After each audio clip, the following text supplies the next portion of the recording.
নায়কাতে কদিন আগে ছিল হিউজ সেল আর সেখান থেকে আমি কিছু শপিং করেছি। তো চলো তোমাদের সাথে শেয়ার করি আমি কি শপিং করেছি।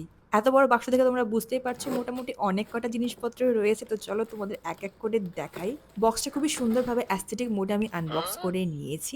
এবার ১ম এই রয়েছে একটা জিনিস যেটা নিয়ে আমি ভীষণই এক্সাইটেড ছিলাম। কদিন আগেই প্রোডাক্টটা লঞ্চ করেছে। মেইনলি প্রাজক্তা কোলি আর ভেনাসের একটা কোলাবোরেশন ছিল যার মধ্যে একটা খুবই সুন্দর মেকআপ পাউচ আর ভেনাস প্রোডাক্টস এর একটা কম্বো বিক্রি হচ্ছিল যেটা আমার কোনো রকমের দরকার ছিল না। তাও আমি নিয়েছি। কারণ I am just a girl. আর এই জিনিসটার দাম সেলে নিয়েছে মাত্র ৳৬৫০ বাট পাউচটা আমার খুবই ভালো লেগেছে। তো মনটা খুব একটা খারাপ করছে না। আর তারপরে রয়েছে আমার ভীষণই দরকার জিনিস সেটা হচ্ছে গিয়ে সিম্পল এর এই ফেস ওয়াশ আমার ফেভারিট। দাঁড়াও আরো আছে এখনো কিছু শেষ হয়নি। এরপরে রয়েছে ২ টো জিনিস। একটা হচ্ছে গিয়ে লিপস্টিক যেটা আমার ঠোঁটের লিপস্টিকের সাথে মোটামুটি ম্যাচ করে গেছে। আর তারপরে রয়েছে একটা টোনার আমি প্লামে টোনার বেশ পছন্দই করি। আর লাস্টের টোনারটা আমার শেষ হয়ে গেছে তো ভাবলাম এটা ট্রাই করে দেখা যাক কেমন হয়।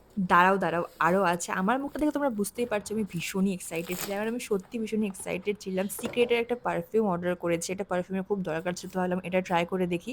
প্যাকেজিংটা চেঞ্জ করেছে আর আমার ফেসের এক্সপ্রেশন দেখে তোমরা বুঝতেই পারছো স্মেলটা কেমন। তো ঠিক আছে। অর্ডার করে তো ভুলেই গেছি কি অর্ডার করেছিলাম। আর লাস্টের জিনিসটা দেখে তো আমি সবথেকে বেশি এক্সাইটেড ছিলাম কারণ এই জিনিসটা আমার ভীষণই প্রিয়। ডাবের বডি স্ক্রাব বিশেষ করে এই রেঞ্জটা মানে এর স্মেলটা মানে কি বলবো? মানে ছোট-মোটো নেশা করি বলতে গেলে এই স্মেলটার আমি অনেকদিন পর এটাকে অর্ডার করেছি আর সেলে মোটামুটি ঠিকঠাক প্রাইসের মধ্যেই পেয়ে গেছি। তো মোটামুটি এই বাক্সটার মধ্যে এই কটা জিনিসপত্রই ছিল। বাট রুকো যারা সাবার করো এরপরে আরো একটা বাক্স রয়েছে।